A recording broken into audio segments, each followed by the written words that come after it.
right, welcome in another Tuesday night, the Questionable Podcast. You got Scotty Questions here with Miko. What's good, man? And Gian. Hello. Oh, hello, Gian. How are you today? I feel great. He feels great. Why? Because he just did 25 push-ups. So we were betting before we get into this, that I didn't think he could do 30 is where the bet started. Then we dropped down 25 and he did his 25. And then he also got to 30. So next week I have to wear a shirt that says Gian was right. So we're going to get those shirts made. I'm going to make those shirts where Gian was right, Scotty Questions was right, or Miko was right. So those shirts will be done. We'll ship those out to you, John. But next week we're going to start with me wearing Gian was right. So we're going to do that. Also, speaking of shirts. Yeah. Okay. Yes. But congratulations on your 25 to 30 push-ups. And because of that, I did 25 push-ups, but then ended up doing 35. And then Miko ended up doing 25 push-ups because we all feel like we had to do it together. Yeah. I did 45 though, just to. I don't know. I can't prove it. I didn't see it. So anyway, John also said he was doing push-ups on his knuckles. I don't believe that at all either. I was. That's how we did them. That's how we had to do them. That's fine. Mine, I did fingertip push-ups then. Fine. So anyway, definitely questionable. All right. So welcome in. Please follow, like, and subscribe on all social media platforms. We are on YouTube. We are on Instagram. We are on Twitter. Please follow and subscribe. We need those. So I also want to talk about t-shirts. I'm a Real Journalism t-shirts inspired by Jeremy. And hoodies are on sale at questionabletees.com. Yes, that is a plug, and I don't care.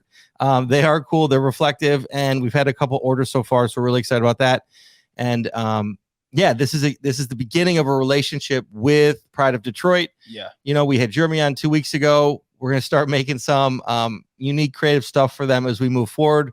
We have a couple ideas on the list for them. So we're excited about that. That's really, it's fun for us, and it's fulfilling for us. So thank you again, Pride of Detroit, for everything. We appreciate you guys, appreciate the show and all the content you put out, especially the combine stuff and the draft stuff you've been putting out recently. It's really been great.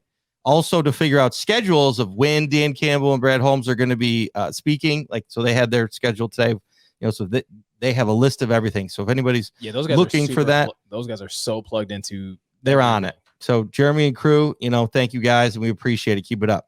Also, Gian is on the Instagram from last week. The Instagram. He put his profile pic up first.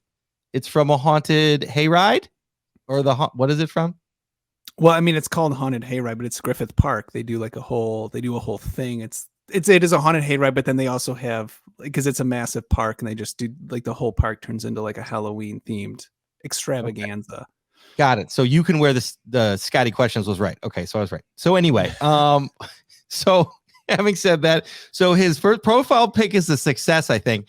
But we're gonna do a poll on Twitter to see what his first post should be. So to me, what should his first post be? We're talking about it with him. Should it be musical? Should it be sports? Could it be both? So we're gonna make a little poll on Twitter and send that out and see what it should be. Super interesting. Also, we're gonna talk Red Wings tonight. Red Wings got ridiculous game, 10-7 against the Maple Leafs, and just won tonight in overtime against Carolina Hurricanes. Lucas Raymond overtime goal. And we're gonna touch on the Lions, the combine, the draft, and we're gonna touch on Miko and Easy from Uber Sports. Get into it on Twitter a little bit, and we're gonna put some respect on something. We'll tease that. So anyway, all right. So again, we're gonna hop right in with the Wings. The Wings comeback fell short against the Maple Leafs 2 nights ago. It was in Detroit. We lost 10-7. The boys battled back, came back, made it a close game. They were down 6-1. And came back. It was something out of this world. It was some of the worst defense and goaltending I've seen. Nedeljkovic was pulled, Grice was put in, then Nedeljkovic was put back in. Again, talk about a yo-yo effect. Basically. So we're gonna touch on that right now. I know I've been very critical of Blashill. I continue to be critical of Blashill. It's not like I don't like the guy. I just think he's an okay coach, right? I think that he has done his job to date of getting a bad team better, helping younger players grow. I think we're at the point now. We're a 500 team. I think it's time for the next step. I don't know that Blashill will be here after the season. I think it would be the right move if we move on from him. I could see Yzerman signing him for one more year, but I don't know. After what just happened, and Miko and I were talking about this beforehand. Supposedly before the game, the Wings had a bad practice. Yeah. Blashill knew this. He called him out for it and said, look, if you guys don't want to practice, you can't just turn it on. You can't turn this. You can't flip a switch and turn this on. And I agree with that comment because the Wings are not a good enough team to do that. Yeah. Even McCarty and the old Wings couldn't do that. Right. And they thought they could. They couldn't do that. But once they got rolling, they were unstoppable. Now, these guys, yes, do we have a very, very good offensive Red Wing team? Yes. And defense has been a problem for us for the past couple of years. Now, goaltending, I think we do have the goalie in Nedeljkovic. I think he is very young, and I think he has a lot of room to grow, but I think he's the guy for now. I know we've drafted another goalie. We and that's something too. Goalies you can change. Yeah. Defenses you have to build. Offenses you have to build. Right. Offense we have built. Larkin scored a ridiculous goal tonight. He scored. I mean, the goals that were scored for the Wings against this 10-7 loss were solid goals. The Wings scored good goals, but we let in horrible goals. Heartbreaking goals. Like just I'll give the Maple Leafs goal 1 and goal 6. Those were good goals. Yeah. But goal 2, 3, 4, and 5, horrible goals. You cannot be a defenseman in the NHL. I mean, you can, and they do, but you're not good. That gets turned around. Like between the blue line and the hash marks. Just they kept getting turned around. And I saw it again tonight. In the win. Yeah. Too many times guys are getting the puck and taking 3 steps and around a defenseman. You just can't do that. So and this is where I come back to Blashill. Okay. And that defense has been an issue, consistent issue. It's his job to help fix and solve that problem. Right? Can I ask a question? Go ahead. In relation to that? Sure. Then? Yeah. In hockey, then, is quality defense more of a schematic thing or is it more of a mentality thing? And the reason I ask that, because I would say that in basketball, because both of these sports are pretty fast paced, it's constantly back and forth. I feel like in basketball, yes, there's a certain level of skill that is required for defense, but it is a mentality, right? There's a reason why the Pistons haven't been as sound defensively since, the early 2000s when, Ben Wallace and the crew were running shop at the Palace. I feel like in the NBA, defense is a mentality. You have to have that mindset of I'm going to stay in front of my man. I'm going to sacrifice my body. I'm going to do X, Y, and Z to be good defensively. Do you feel like that's the same mentality in hockey, or do you think hockey is more of a schematic, like line shifts, having the right guys on the ice? Like how does that kind of manifest itself in the NHL? Sure. I think defense, I mean, it's a skill position because in defense, it's the only. Really, there are some two-way offensive players, right, that back check and get back really hard. Most don't, but they're, the really good, so lines 2 and 3 really try hard in getting back, right? That's where they make their money. Okay. Is they get in the offensive, but they are busting ass back. I mean, line 1 guys do that because they're just gifted and they know when and how to get back. Yeah. Right. So that's as an offense, but you're supposed to, that's why you get so tired. You're up and all the way back. You're behind the goal, right? And then you got to come all the way back. Yeah. But guys that are like the Larkins and those guys that are smart, who was really good at this was Datsuk, was amazing at this. Okay. Coming back and picking the pocket because he knew Datsuk would come back. John, do you remember this? When Datsuk would come all the way back and this guy was not paying attention, Datsuk was fast to sneak up behind the guy and the guy would lift his head up, about to pass it or shoot. And Datsuk would just lift up a stick and take the puck. Guy didn't even know what happened. And we're going the other way. Yeah. So anyway, so offense, so it's a skill position where you have to skate backwards. You got to skate forward. You have to skate backward fast. Gotcha. That is hard to do. Mm-hmm. It is really hard to do that on a dime too. Mm-hmm. So to me, it's a very skilled position. Okay. And so we are in the middle again of a transition from a bad team to a good team. Mm-hmm. Right. And so championship teams, are built with defense because like Nick Lindstrom back in the day, he would quarterback from behind the net. Right. He would get the puck, settle it down, and then we'd break out and we would move forward as a group. Yeah. I feel like there's no one in our defensive unit to slow the game down, right? Too much today. And what we've seen is guys trying to force it and skate it out and get it out in panic. Gotcha. Right. So you need, it's a combination, I think, of that. of coaching and skill. Correct. Okay. But more so skill because they're on the ice, right? Gotcha. So and they got to make that decision. They got to know when to slow it down and when to speed it up. So do you think Blashill's the part where Blashill is failing? Do you think it is that he's not preaching hard enough that like, hey, we need to slow it down? Like somebody needs to get us settled defensively so that we can. Or so I think so. So to me, Blashill, it's the entire thing. It's the big picture. Okay. In order, like we fixed the offensive issues, Mm-hmm. right? We focused on that. We fixed it. I think that he's done a good job before with goalies, so I'm not worried about that. Yeah. I think the goalies. I think these are, I think that Nedeljkovic is a young goalie, and he gets in his own head. Well, yeah. Right. And so he's really good or really not good sometimes. Well, especially if the defense isn't playing consistently well, like you're kind correct. of putting him on an island. Correct. Thank you. So it's not necessarily his fault if your defense is terrible. Yeah. Okay. But that's why defense is so important. So to me, I think that we are, again, transitioning. So I really believe that once we need a couple more pieces, right? I think we need a couple more pieces. I think we're a couple pieces away in the defensive end, right, to do that. And so I think Mo Seider's just too young to take it all over, right? And Mo Seider is a little more offensive minded too. Well, yeah. Right? He's more of an offensive we need a defensive defenseman leader. Gotcha. Say that 10 times fast. No. And so I think we'll find that, right? And maybe Mo turns into that a little bit and understands. And again, Nick Lindstrom is come back, right? He's going to be part of the organization in charge of the players, right? And it'd be the left hand of Stevie. Right. So I think that he will help build that defensive unit. And maybe that's why Yzerman brought him back, right? I've been saying he was going to bring him back to help build and, be the, kind of read the tea leaves of the players. Sure. But I think now in watching this and how bad our defense is, I think he brought him back to really build the defense. So Nick Lindstrom's in charge of finding the guys and put the defensive group together. That's what I bet Stevie does, because that's what Nick did so well, Nick Lindstrom.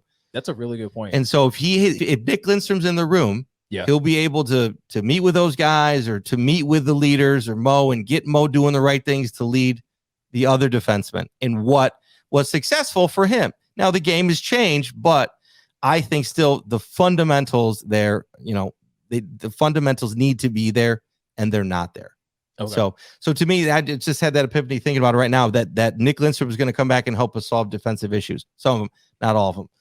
But anyways, does that answer your question? No, absolutely. Okay. Because like I said, I get you, and you're not the only one who was like heaping a ton of blame on Blashill after a game like this. And I don't blame people, right? When you're down 6-1 in a game like this, the first place that you're going to look at is coaching. Like, why do these guys not look prepared to come out here and play? But I do believe Blashill did have a good response to that, which is like, hey, these guys, again, being young, and they probably still have that mentality of like, hey, they feel like they can just turn it on whenever, because they do have really good offensive players, right? Between Larkin, Bertuzzi, Raymond, Seider, like they have guys that when the Wings are on and when they've been really good offensively, like they can score with anybody, in my opinion. Right.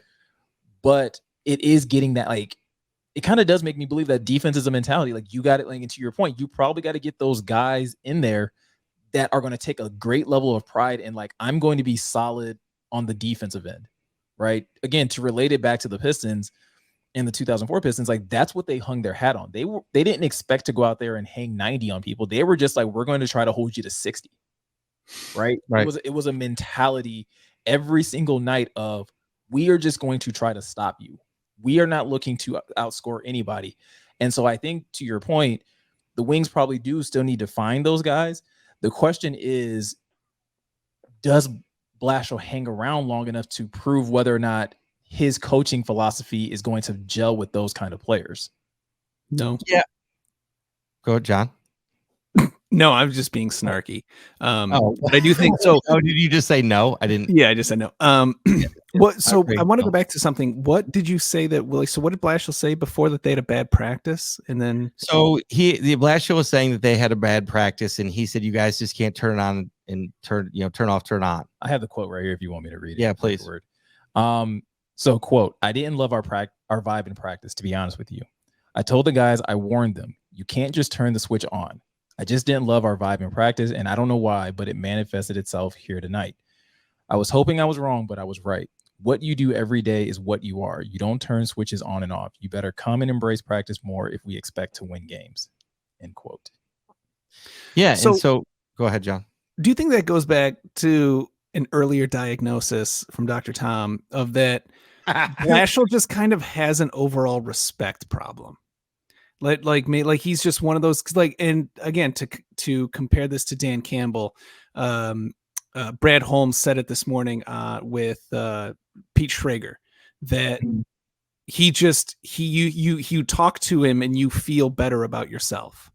that's just right. Who he is. And so, like, I feel like if you're coaching professional capital elite athletes, I feel like that's just a quality you have to have. And it really seems like Blashill may just not have that quality. He certainly did not have the respect of Zetterberg, Datsuk, and those guys back when he took the team over.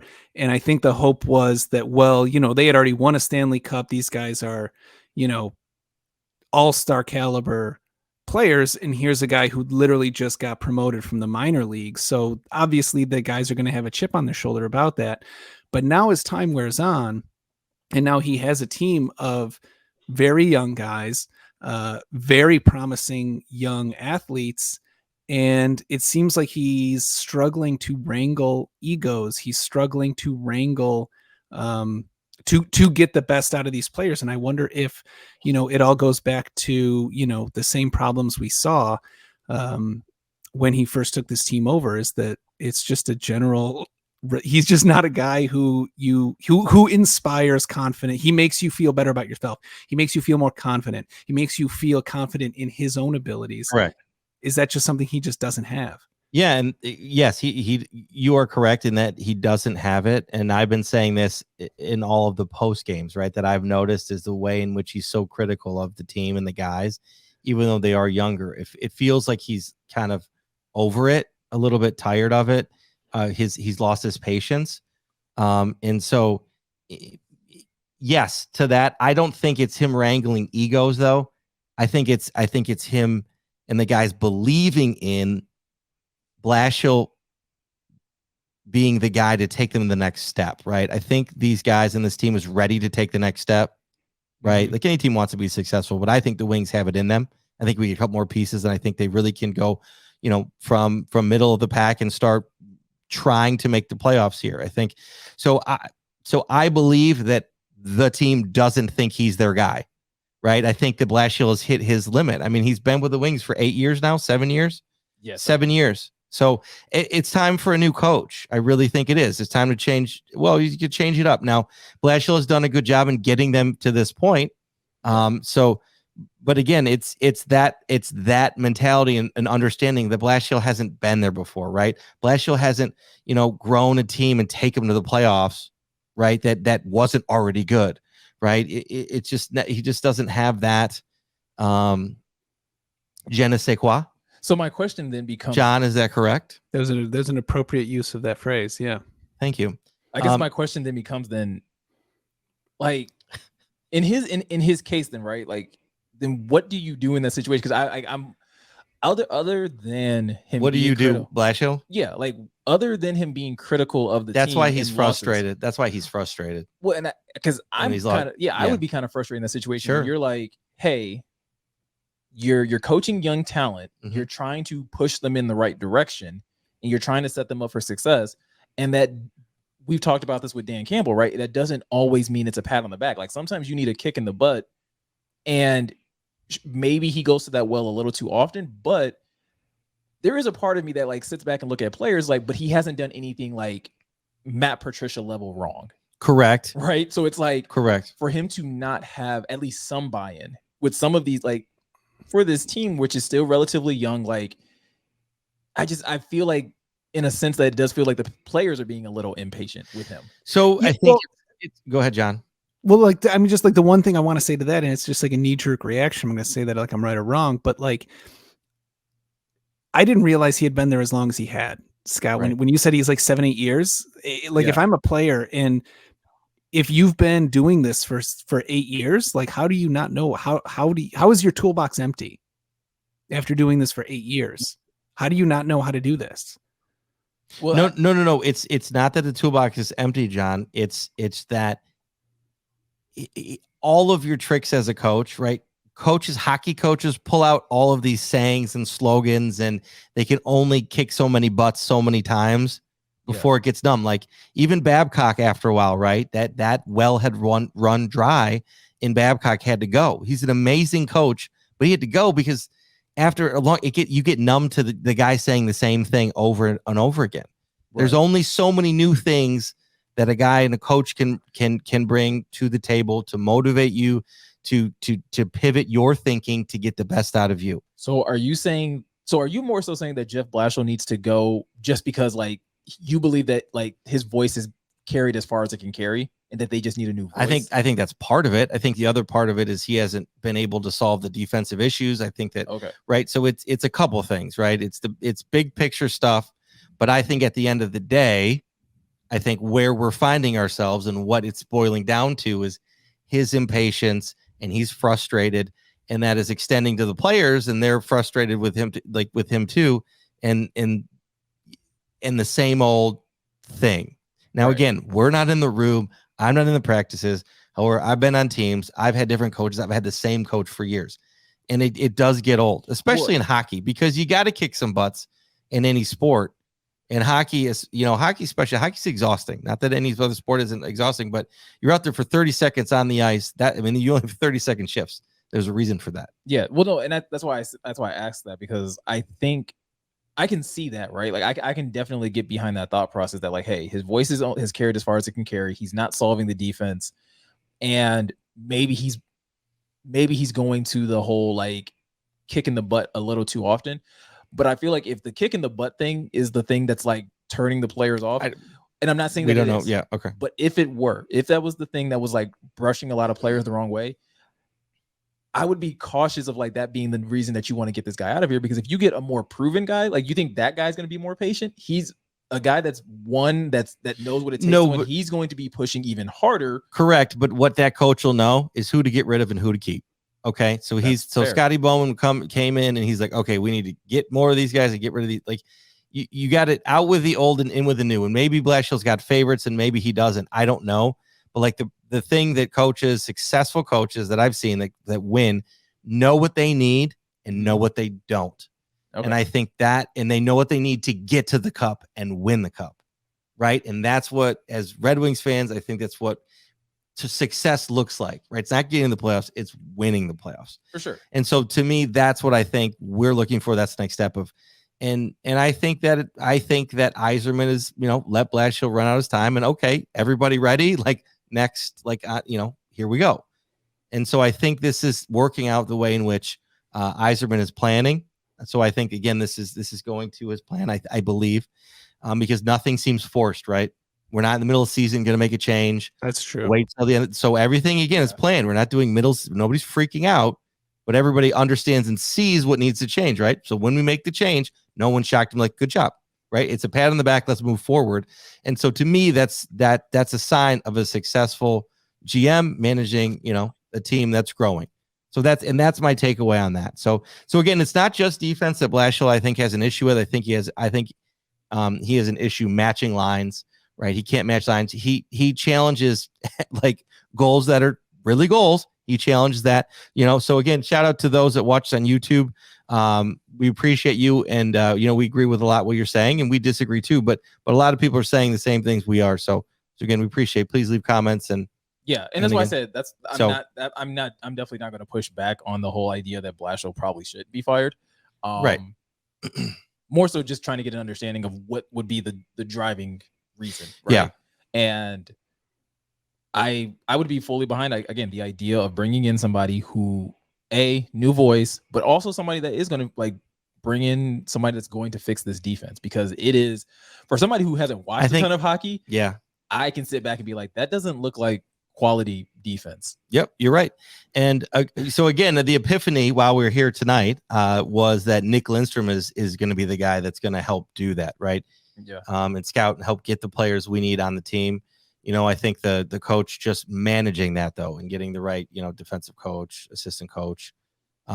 So I think that's right. It's the crew that'll come in. Now I don't know if we keep these. I don't know what Steve's going to do.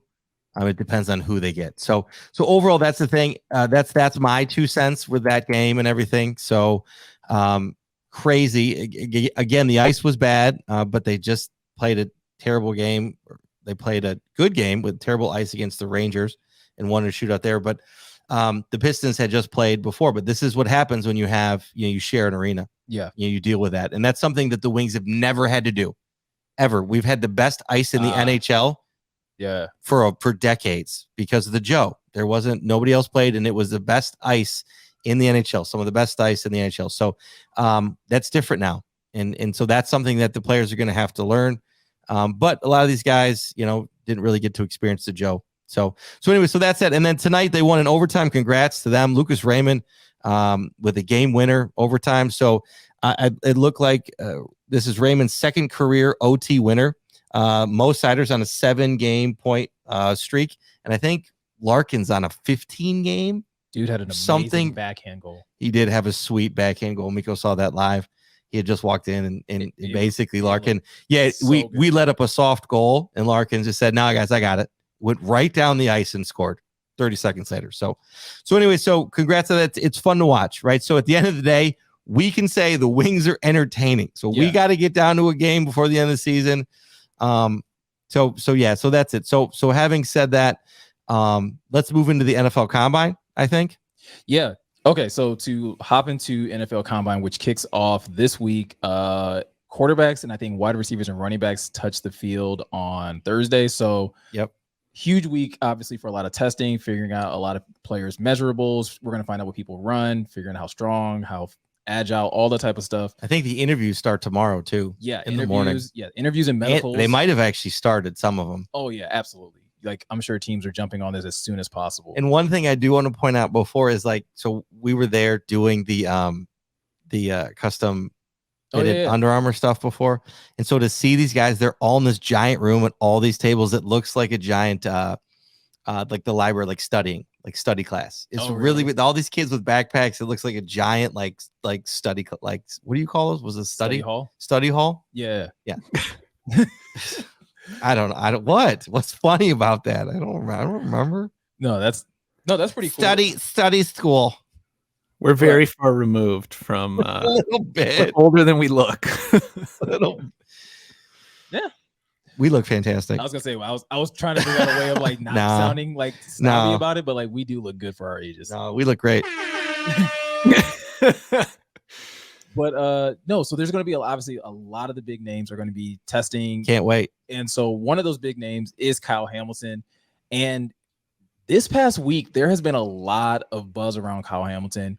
Daniel Jeremiah, who works at the NFL Network, did his media rounds as far as talking to large groups of media, giving his perspective on the draft. And one of the things that came about when he came to talking about the Lions was that if Aiden Hutchinson somehow went number 1, he would not have a problem with or be surprised if the Lions went Kyle Hamilton at 2.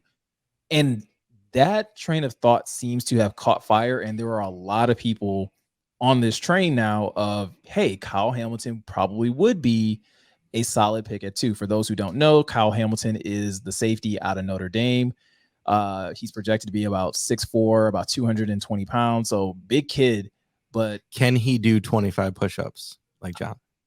I bet he can. On his knuckles. I don't know. One finger. So the big question that I have for you guys is, with this now becoming a topic, like, what would be your reaction if the Lions took Kyle Hamilton at number 2? Is it something that you would be okay with? What I want to know is what changed. Because I feel like just 2 weeks ago, this is the draft stuff though, bro. Saying this would get you eviscerated. Downvoted to oblivion. Right. But now it's just like what happened? How did this narrative shift? Like, he hasn't had a combine performance yet. He hasn't I don't know what, nothing, no metric has changed. So how is this narrative shifted?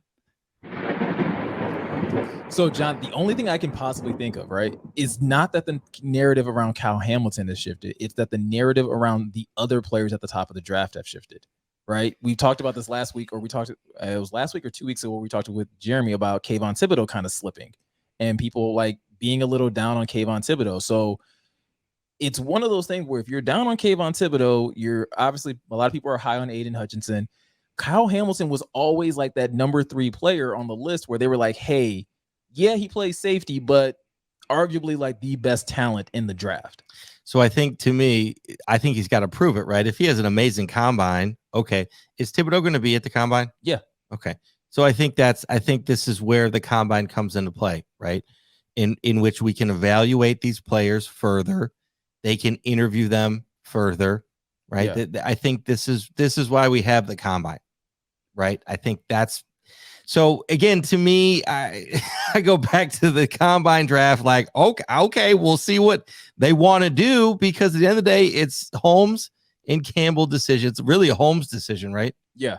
Well, it's a combo. They said it's a combo. Their interviews, they're on the same page. So yeah. I think it's a collaborative decision, but it's up to those guys and what they want to do. Do you think the decision then, let's say Hutchinson is going first. Okay, yeah. In this theoretical world, Hutchinson goes 1. Good for him. Congrats. Yeah. Right? Like U of M getting a number 1 overall pick. Yeah. When was the last time that happened? Jake Long it was Jake Long. Was it? Okay. So if that happens, the options are, endless, but Thibodeau. Yeah. Hamilton. And then, honestly, it's that's it, right? Yeah. Unless they've fallen in love with, we get into, which we'll talk about later, but unless we, and this is what Miko was trying to understand from Jeremy today, or was it today or yesterday on Twitter? Yeah, today. Yeah. Right. So of this understanding of Malik Willis, if he's there at 32, do you take him at 2? This whole thing of like, it depends on the need, yeah, and the value that you're putting on certain positions. Right. And so that's where I think, so me personally. Okay, Miko, go. I know I was very much on like, no, you do not take Kyle Hamilton at 2. And then I want to hear from Gian. But if Aiden Hutchinson is gone. Yes. I am kind of warming up to the idea of taking Kyle Hamilton at 2. And this is and I have 2 reasons. One is stupid and the other one is maybe less stupid. Oh boy. The stupid reason is like safety is my favorite position in the NFL. It is by far like why is that stupid? I just think it's a stupid reason to say that's why you would take a guy at 2. Okay. It's kind of like, it's just your opinion, but yeah, we appreciate it. But I think safety is a high value. I think it's higher value than people realize. Right. And I get that there are numbers and things like that say why it isn't. But there are also like, there was an article I was reading that Pride of Detroit put out, I believe, where it talks about wins. It was a war. So wins over or wins above replacement or something like that type of statistic. And safety was 3rd behind quarterback and corner. So it was quarterback, corner, and then safety was like, the 3rd most valuable position. So in that sense, if Kyle Hamilton is this freak athlete, right? I am kind of in the same camp as you, where if he tests ridiculously, I don't know if you pass on that, because I do, in a sense, trust Aaron Glenn to scheme up a defense and to put Kyle Hamilton in position to make impact plays, whether that's blitzing, whether that's covering tight ends, whether that's covering deep. Like, it's hard to dismiss some of the stuff that you see Kyle Hamilton do on the football field. Okay. So my question so understanding that, do you think, so can we get then someone to get after the quarterback in free agency then? So we still have that need. Yeah. Do you see what I'm saying? So maybe if the Lions have someone they can target in free agency, then we can do this, we can get Kyle Hamilton at 2. Okay. Then it's not as a big deal if we have a plan for it. Yeah. And I'm assuming they have a plan for everything, but that's tough for me to understand. Sure. Taking him at 2. I can understand it. Freak athlete, you get him, and he could be a leader immediately, helping the defense solidify, right? You helping solidify that back end. Back end. Yeah. We need that. We're very weak there. So if you can start piecing stuff together, I could understand that. I still think you have to get after the quarterback. And with quarterbacks being so important in the NFL, you got to get after them to stop them from doing what they're doing. Now, you can get after, but you can also stop them with a guy like Hamilton, correct? Sure. Somebody that can, if you have somebody that can you take could away contain a side of, if you have a guy field, that can take away a side of the field. But I do agree with you though, right? I would still take Kayvon Thibodeau. If in the situation we were talking about where Hutchinson would take Thibodeau, I would still take Thibodeau because I agree with you. I think the fact that getting after the quarterback is still a premium like necessity. And I do think that you can find just as good of a quality safety in the later round, like in the end of the first round. It's a solid safety class, a solid wide receiver class. I mean, that's what Holmes said today in his press conference, right? So in Indy. So John, what do you think? John, where does the Hurricane go? I mean, things have changed, right? Everything's fluid here. This is all hypotheticals. It's very, very solid. Yes. The key, I think the thing that to keep in mind for me is drop off is what is the drop off between Kyle Hamilton and the next best safety, or like the next best group of safeties? What is the drop off between Hutchinson and Thibodeau? And then the next group of, and I think the combine is going to show how big or how small that gap is. And I think if the gap or the drop off between Thibodeau and Hutch isn't really that big, you know, like some other DEs really, or edge guys really show out at the combine, then I can see them taking Hamilton if, again, at the combine Hamilton really shows that he's in class. Sure. Or vice versa. If a bunch of, was it Brisker, Penn State? Yeah. Jaquan Brisker. Yeah. Jaquan. A couple of those guys show that, no, there's not that much space between me and Kyle Hamilton. Now, again, these are just raw physical attributes, I think. Sure. Divorced from a game, decontextualized from a game. Is how valuable is that information? It's valuable, but playing in an actual game, covering an actual human being, I think should be valued more. But yeah, to me, that's the name of the game. That's what everyone I think should be keeping an eye on is the drop off, is the gap between these guys who are touted 1, 2, 3 and sort of everyone else. And I think if those gaps start to shrink between Kyle Hamilton and the other safeties, then Thibodeau. Boom, easy. If the gap starts to shrink between Thibodeau and the other edge rushers, then you go Hamilton. And that's what I think. I think that's a good point. Drop off. Yeah. That said, one thing that I think is really going to play a factor here is Kyle Meinke's tweet about quoting Dan Campbell here, quote, schematic change. This is Dan Campbell talking, quote, schematic changes are underway for the Lions defense, including rolling with more 4-man fronts. We're altering kind of what we do defensively. We'll be a little more of a fourth down type, if you will. To me, on the face, that sounds like we can kind of rule out Hamilton at 2, barring any freakish like performance at combine and pro days. Exactly. Yeah. If they're looking for more 4-man fronts, I think then it's got to be Thibodeau if Hutchinson is gone. That's a good point, because again, if we're looking at how the Lions are currently constructed, if you're looking at down defensive ends, so we're not sure if they're going to bring Trey Flowers back. Trey Flowers is being projected as a salary cap cut, come June 1st, I believe. Mm-hmm. Romeo, we know, can play with his hand in the dirt. Charles Harris actually performed better standing up. You start to kind of wonder, like, well, how many guys do you have on the roster that can play that down defensive end position? And so it could potentially, yes, keep a guy like Kayvon Thibodeau or, again, Aiden Hutchinson or any of these other defensive ends, kind of in that prime position, because they could be looking at it as like, no, we need more guys that can put their hand in the dirt and rush the quarterback from that stance. Right. And here's the thing too, is Thibodeau could have an awesome combine. I think he will. Like that was the big thing about him, is he's still a specimen himself. He's a beast. Well, and I think that's going to be the thing that will help remind people of like, 'cause I do think there's this narrative that there is a huge gap between him and Hutchinson.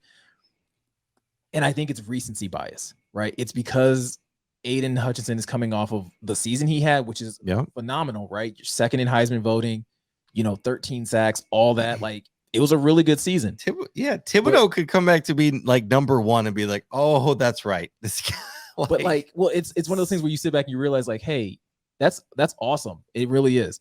Kayvon Thibodeau has never had less than 6 sacks in a season when he was at Oregon. Like, freshman year to junior year, right? Number one recruit in the country, and all he did was ball out. Like, it's a tough thing to shake. So I think for him, these interviews are going to be big for him because it's going to be personality, right? Character. Who can learn it? How, intelligence, right? We'll find out if there really are questions about his work ethic and things like that, and how he answers that. But then at the same time, then he gets to get on the field, and then you get to show that competitive edge because Aiden's going to be there too, and he's going to test. Right. I'm super excited to watch. I won't be able to watch the combine live, but I can't wait to watch that back because I do feel like there's going to be some healthy competition there where you're like, yo, I want to outperform this dude. Right. So woo. Another very interesting thing is to keep in mind is going back and forth between these three. What's interesting is the trade situations, and one that I had in mind. I know we really overdo it. We really overdo it in mocks, but trade alert. How badly do the Giants want Neal or Ekwonu? And if they want it bad enough, and the Lions can move back to 5, do you guys think Hamilton would still be there at 5? I feel like, hold on. I feel like out of the corner of my eyes, Mika was rolling his eyes, but I'm not certain. No, I wasn't. No. I wasn't necessarily rolling my eyes at the idea of it. Go to the record. The only, the question that I have though, because I know you're not, because John's not the only one who said to have that thought process, right? That the Giants could trade, their 5th and their 7th pick to come up to 2 to get a guy. The only question, the only problem with that is like, do you think anybody else is going to take a tackle between 2 and 5? Right? Because we know the Lions are going to take one.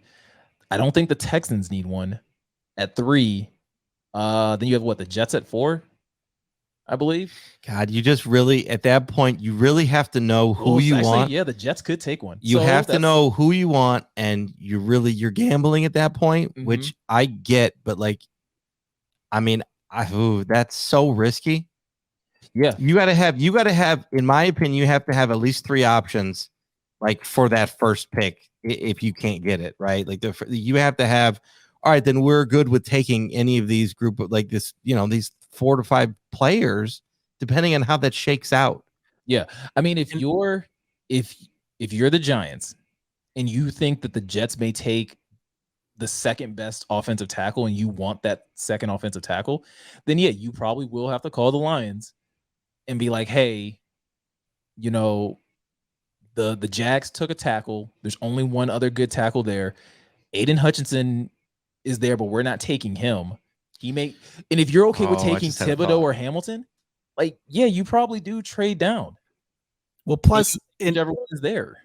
If they want it bad enough, the Giants have a pick 36. If the Lions, so you're talking about a 5th and a 7th, that to me, that's not enough. Like, if I read that Brad Holmes moved back from 2 to 5 for a 5th and a 7th, that would make me lose confidence. But really? if he manages to get that 36th, and then the Lions have pick 5, 32, 34, and 36, 4 picks in the top 50, then I mean, that's special. It would be special. I think it would be a little greedy because I think if you get 5 and 7, you're sitting hella pretty, right? You can probably squeeze a 4th or a 5th out of them. I don't know if you'll get 2nd, but if you can get 5 and 7, and then get. Oh, I'm not saying 5 and 7, just 5. Okay. Like if you go back to 5, they keep 7, and then you take their pick 36. Oh, then yes, absolutely. That would have to be the asking price. Like I'm not just coming down to 5 just for the 5th pick. Like you're gonna have to give me 5. You're gonna have to give me 36, and you'll probably have to give me a 4th to come down 3 picks. Yeah, that would be the asking price. And so in this, like, so I'm wondering in this, if the Lions are entertaining this, I mean, they could plan for it now, and they're probably talking about it now, right? With other teams. If there's like, I'm just wondering what are they talking about now in Indy for the guys that are there? They're all going to the same like couple spots, like they the say steakhouse, and like they, well, they say the combine is where a lot of free agency talk happens and where a lot of trade talk happens, right? So again, there's agents that have that are posted up at these places. And it was really interesting because it's not a huge downtown. So when I was down there in Indy, I'm like, what's crazy is all the hotels, right? Because the Indy 500, that's where everybody stays. And to me, that's great that Indy can do that. I wish Detroit could do that. We have no hotels here, right? That's a different conversation. But we can talk about this next week. I'd like to talk about the draft in Detroit. Oh, yeah, because us competing against Green Bay, and us DC. and what? So it's us, Green Bay, and DC that are up for the draft. Yeah, And so, but we have no hotels in Detroit. That's the problem. Is we do, but I was gonna say we do. There are a lot of they're connected to casinos and stuff like that. But that could still be the draw. Right. So anyway, that's interesting. But I just, I think this is a big weekend. I think that the Lions, I think Holmes and Campbell come out of this weekend, knowing a lot. I think what they said and what Holmes kept repeating was the smoke right now is it's all just kind of smoke, and they're trying to clear the room, clear the smoke and get sorted with what they want to do. And so this is a huge week for that. Let's listen. I'm curious to listen into what they're saying, right? Little words here and there, because they won't be able to keep it in. Dan Campbell won't. He tried today. He was very, very, low key today, which I was waiting. So, and I think again, the combine is where you start to hear you'll hear rumors and you'll start to hear reports about like, hey, this team met with this person, and from my sources and my reports, this interview went really well. So it is going to be interesting to hear which teams or which players, quote unquote, interview well with the Lions. Right. And who the Lions walked away impressed with, or at least rumored to have walked away impressed with. Right. So, John, anything else you want to add in regards to that? Do you have any other thoughts? Just the one little thing from the two quick comments. The Inside the Den, they just posted another great video with the crew at Senior Bowl, and Holmes and Campbell. First thing, go if you have the time or the will. Watch this one and then watch and then watch, because like 2 years ago or whatever, Patricia was in crew. We're at the Senior Bowl as well, and so you can watch one and watch the other, and it was definitely the Matt Patricia show when he was there. And then the stark contrast is this is a team, like this is a unit that is collaborative, and they are all making, like, everyone has input, and everyone's input is valued. And that was a huge stark contrast, is that not only is the players a team, the coaching staff is a team in and of itself as well.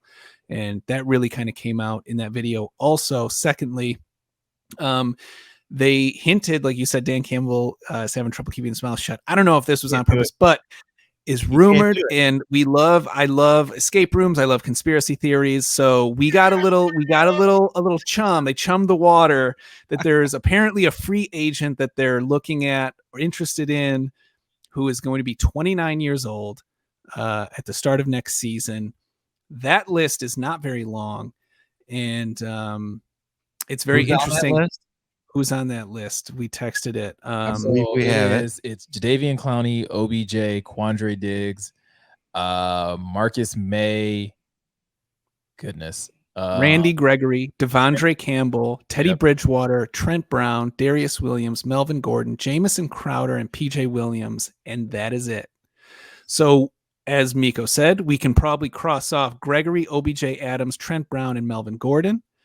Crowder, that leaves Crowder, Diggs, Williams, May, and Devondre Campbell.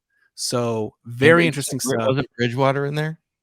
Yeah, but I don't think they'll bring in Bridgewater. That's what I'm saying. So he's out too. you could probably cross off Bridgewater. Yeah. Right. Yeah.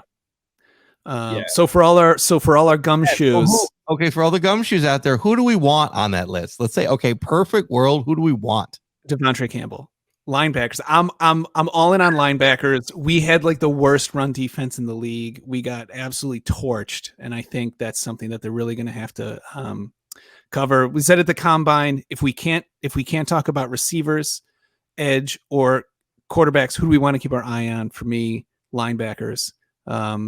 Which is why it's so intriguing having 32, 34, and 36 right there, because I think you can address safety, linebacker, and wide receiver in whatever order you want with those 3 picks, all within that range, and get some really, really, really, really good guys. Sentimentally speaking, I want Quandre Diggs back. I was going to say, that'd be great. Would he want to come back to have a second go at it? I mean, he might. He loves would. it here. He hated the way he left. He hated the way he left, but he does love the city of Detroit. He does love Lions fans. I don't think Lions he'll come fans. Back, right? He did suffer an injury, so obviously that's going to make negotiations tough. But if I, in a perfect world, that's who I would want. I would want Quandre Diggs.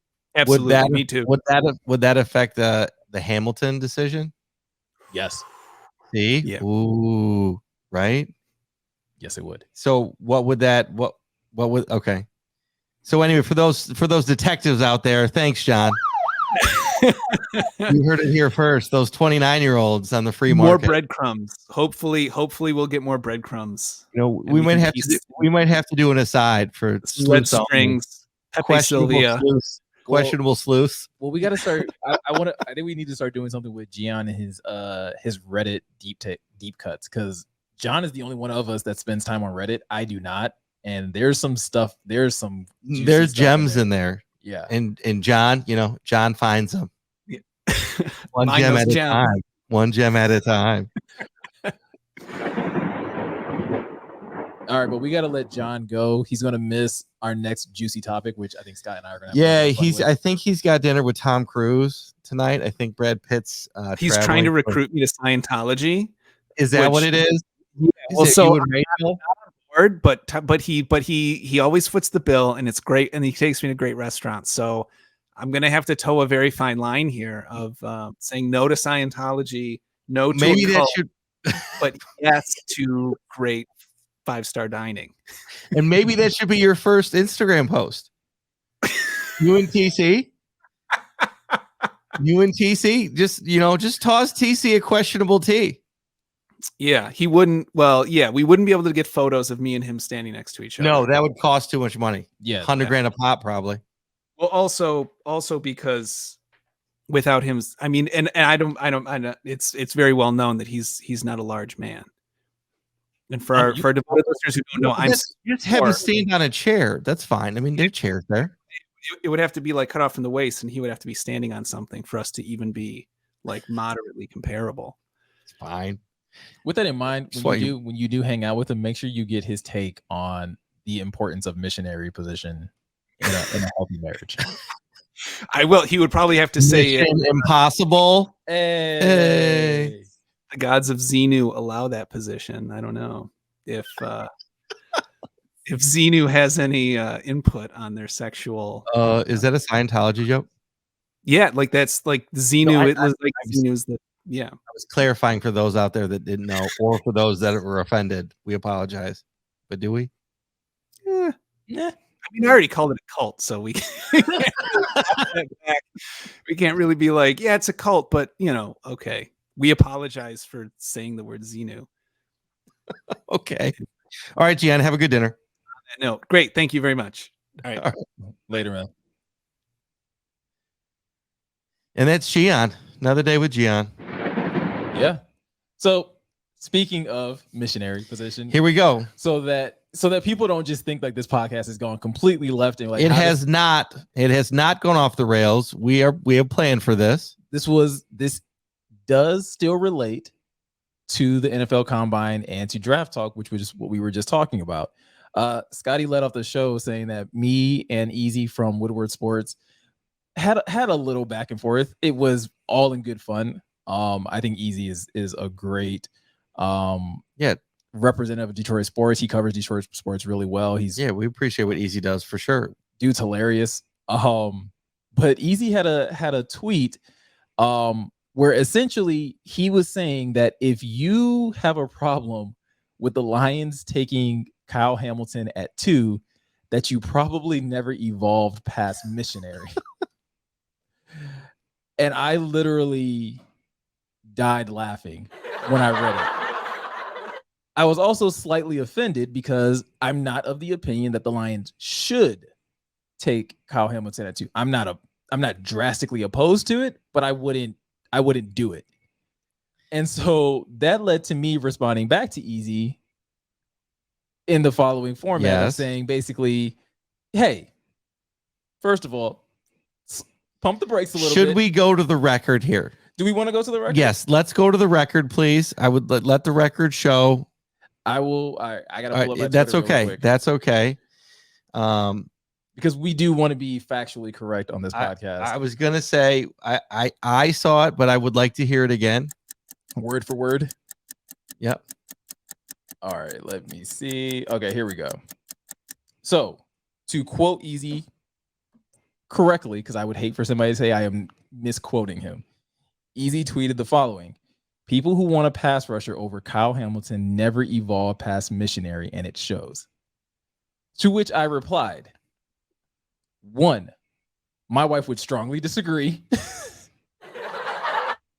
And 2, ain't nothing wrong with a little Missionary from time to time. Gets the job done regardless.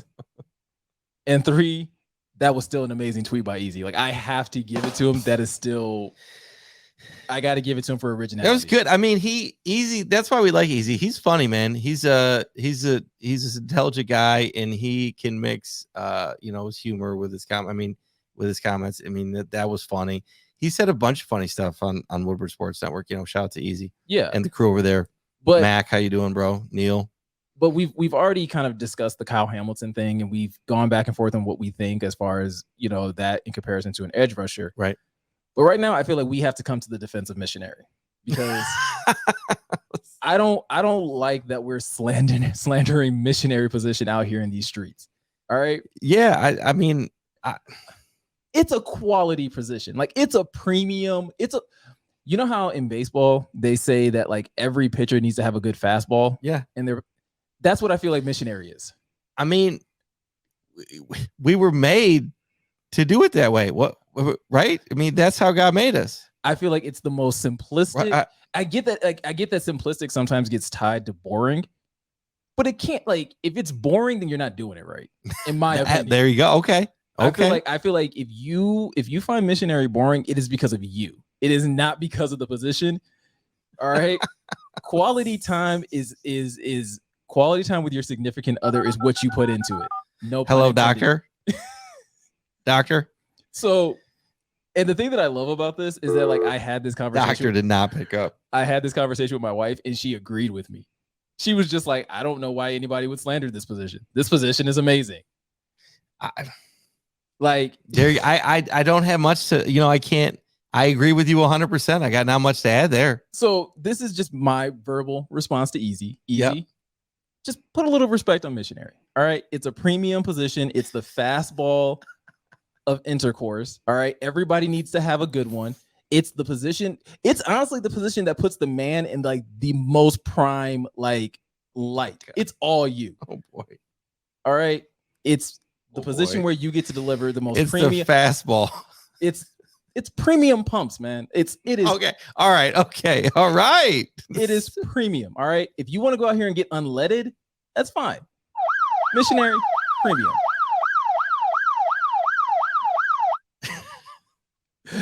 The level of uncomfort in your face is hilarious. I'm just gonna have to explain. Yeah, Mom, we were talking about Missionary this week. Don't worry about it. I bet your mom would agree.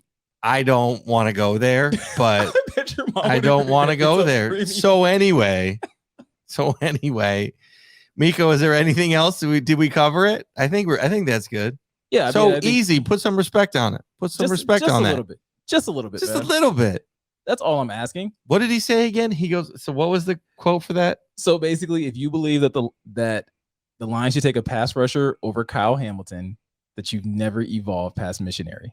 Evolve past Missionary? Like, what is that? I mean, really, if you think about that statement, like you've never evolved past Missionary. Like, why would you? Like, I don't. First of all, if you were born past if you were born in evolve past Missionary. Like, if you're a millennial, like what? You evolved past Missionary in like middle school. Because like we had access to like pornography on our phones. That's fair. I didn't have a phone. But I'm just saying, like, no, I know, but I'm just like, that's interesting to think about. Sorry, maybe not middle school, high school. That's fair. But even, I mean, if you have a phone, you have access to all, like, everything. You have access to everything. Like, you evolved. Right. I didn't get, so that's the thing. So I didn't get cell phone till senior year of high school, college. I mean, I didn't and get those were even like, I was gonna say, it was the brick, right? First was the brick, and and then it was the flip. Okay. So that's when texting started. Yeah. Like, I don't and then the iPhone started. Yeah. I mean, the iPhone didn't come out till I'd graduated. Yeah. In 2002. Yeah. But even then, like, the internet was in prime form by that point in time. So like, that's true. That's true. We were there, but I'm just saying, like, on like access. Oh yeah, man. Mobile access. Yeah, it wasn't. Yeah, mobile access. But even like, it's interesting. Anyway, we digress. But easy, put some respect on it, please. Just a little bit. Just a little bit. Okay, I'm done being awkward. Sorry about that. I loved it. I loved that. I know you did. I love that we got to have that was like a real genuine questionable moment on the show. That's true. That was good. I think that's so. Like we got to get easy on now. Now we have to get easy. We'll have to reach out to you and see if you can hop on. We can talk some lines and we can put some respect on Missionary, or not. Maybe he can retort. Maybe I'm sure he will. I'm just saying, like, we're both married men, right? Yep. I just feel like we have a little more experience than Easy on this topic. That's fair. That's fair. Particular topic. That's all fair. I'm saying. That's it. You heard it here first. The Questionable Podcast, continuing to push boundaries. All right, man. So yeah, you want to get out of here? So anyway, I mean, is there anything else we want to talk about? No, I do want to Cade. I do want to get into Cade next week. We don't really have a lot of time to dive, as no pun intended, as deep into that. But no, actually, no, wrong one. I was going there. Sorry, that was a wrong drop. I do want to talk some Cade next week, because I do think there's a couple good topics surrounding Cade and the Pistons, specifically when it comes to Cade and his Rookie of the Year. Well, after the All-Star game, and the Pistons almost pulled it out tonight. Would have been 2 in a row. Wins. They beat Charlotte a couple nights ago. Yeah, and that was a quality win against a quality team, a playoff team. I'm sorry, Piston fans, I'm not as impressed as everybody else is, but that's something that I do want to get into next week, because I want to at least unnecessarily come to the defense of why I'm not overly impressed with the Pistons this year. Yeah, our upcoming schedule was the Wizards tonight, and we lost. Yeah. How close? What was the final score? 116 to 113, I believe. Okay, we had a chance. So we just beat Charlotte 127 to 126 in it was a buzzer beater by Kelly Olynyk. Olynyk. He had 20 points on the night, 8 rebounds. He was 4 or 5. Yeah, Sadiq had a great game, 28-8, 11 for 18. Yep. And then Jeremy Grant was 26 points, 4 rebounds, 11 for 19. I mean, the guys played well. And to your point, I think Charlotte was, not fully interested as the Pistons, and that can happen. But anyway, they won. They pulled it up. Yeah. And so we Wizards, we lost. That's tough. I would have liked to string a couple wins together. I think that's what Miko's saying he wants to see, is a couple wins. We only have 2 wins? The Pistons have not won more than 2 games all season in a row. Yeah. Okay. So that ruined that. Yeah. But we play Wizards, then the Raptors, the Pacers, Hawks, and Bulls. So yeah, by the time we come back next week, like, hopefully I'll have maybe some new things to say, maybe some nicer things to say. Right now, I'm not as high on the Pistons right now. Not saying that I'm down on their future. I just think like everybody's losing their mind over 1 win. Yeah, people are getting a little too for me, people are getting a little too hyped on 1 win. And I did like what Casey said after the game too. After the game, Casey was saying, like, I don't care. Like basically, like whatever. We still need to do better on so many things. We're slowly getting there, but we need to do better. Yeah. Yeah, and that's the and honestly, that's fair. That's actually the first. That's what I'd like to hear from him. So maybe, it's the right message that you want to send, because at the end of the day, yeah, it's a great win. It's still your 15th. Right. There you go. So yeah. All right. So yes, we'll wrap it on that. But anyway, thanks everybody for listening in. Please like, follow, and subscribe. We're on YouTube, Twitter. We got to get on that Twitch game. But again, check out questionabletees.com. That's TEEZ. We got the I'm a Real Journalism pieces for Pride of Detroit. Again, we got other things dropping. We got our spring collection. We have something that we're going to launch this next month for Mac and the anniversary of the Fight Night at the Joe. And speaking of that, we're going to have to get him on too. Yeah. So, but anyway, thank you all for tuning in. I just want to thank my wife, my daughter, my fam, and the crew, everybody for the support. For all of this. Miko, I want to thank you again for everything you're doing. Crushed it on Twitter right now. No, man, I appreciate Miko's Twitter game's getting huge. We're going to have to start making apologies. I ain't apologizing. I'm just kidding. I am not the one to apologize. Just kidding. But anyway, yeah, Miko. No, man, gotta definitely thank my wife, my daughters, everybody that has been a huge supporter of us at Questionable Tees, the whole Pride of Detroit crew. Appreciate you guys. Gian, appreciate him. Obviously, he had to dip out. Gian making me look bad. Nah, it's good. Well, we appreciate Gian and everything he brings to the show, and everybody that's just been engaging with us. Like Scotty said earlier, the YouTube support has been crazy. We definitely appreciate it, for all the likes, the comments. It has been really good to kind of see you guys engaging on a starting from nothing, straight up, nothing, no promo, no nothing. Yeah, so it's been awesome to see you guys support us on that platform. So, yeah. All right, so thank you guys again. This is Scotty Questions, Miko, and Gian, the Questionable Podcast, out.